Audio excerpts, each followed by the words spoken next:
Kasako Media, tunaangazia maisha, tunaandika kesho. Karibu Kasako Media. Zelensky asema vikosi vya Ukraine vilidungua ndege zisizo na rubani za Shahed katika nchi ya Mashariki ya Kati wakati wa vita vya Iran. Wanajeshi wa Ukraine wamedungua ndege zisizo na rubani za Shahed zilizoundwa na Iran katika nchi nyingi za Mashariki ya Kati wakati wa vita vya Iran, Rais Volodymyr Zelensky alisema, akieleza operation hizo kama sehemu ya juhudi kubwa ya kuwasaidia washirika kukubaliana na silaha zile zile zinazotumiwa na Urusi nchini Ukraine. Zelensky alitoa taarifa yake ya kwanza hadharani kuhusu operation hizo Jumatano katika hotuba kwa waandishi wa habari ambazo zilikuwa zimepigwa marufuku hadi Ijumaa. Alisema vikosi vya Ukraine vilishiriki katika operation ya nje ya nchi kwa kutumia ndege zisizo na rubani zinazotengenezwa ndani ya nchi, zilizothibitishwa katika kukubaliana na ndege zisizo na rubani za Shahed zilizoundwa na Iran zinazotumiwa na Urusi nchini Ukraine.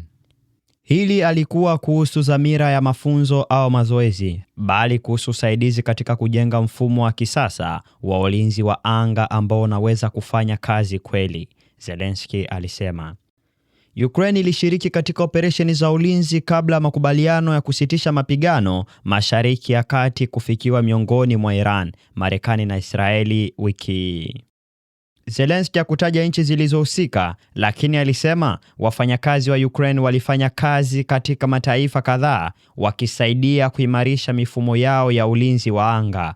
Hapo awali, alisema kwamba wataalamu 228 wa Ukraine walitumwa katika eneo hilo. Kwa upande mwingine, Ukraine inapokea silaha kulinda miundombinu yake ya nishati pamoja na mafuta, dieseli na katika baadhi ya matukio, mipango ya kifedha, alisema.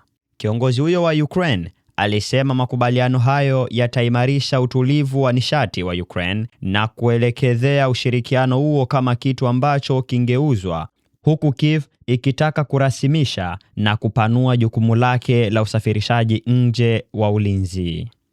Tunasaidia kuimarisha usalama wao badala ya michango kwa ustamilivu wa nchi yetu, alisema. Hii ni zaidi ya kupokea pesa tu. Ufichuzi huo unakuja huku kukiwa na wasiwasi kwamba migogoro katika Mashariki ya Kati inaweza kugeuza usaidizi wa kijeshi wa magharibi kutoka Ukraine, hasa vifaa vya ulinzi wa anga.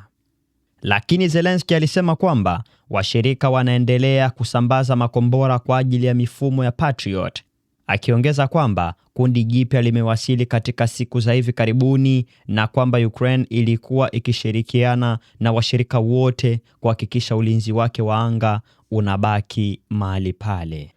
Ikumbukwe kuwa mnamo Machi mwaka 2026, Ebrahim Azizi, mwenyekiti wa kamati ya usalama wa kitaifa wa siasa za kigeni ya bunge la Iran, aliandika kwenye mitandao ya X kuhusu swala kama na hili, akisema, kwa kutoa msaada wa ndege zisizo na rubani kwa utawala wa Israel, Ukraine imejiingiza katika vita na chini ya kifungo cha 51 cha mkataba wa Umoja wa Mataifa imegeuza eneo lake lote kuwa lengo halali la Iran.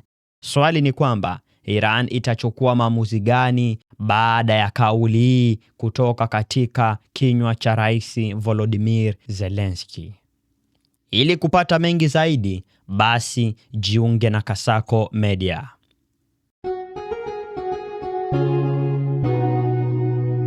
Kasako Media, tunaangazia maisha, tunaandika kesho.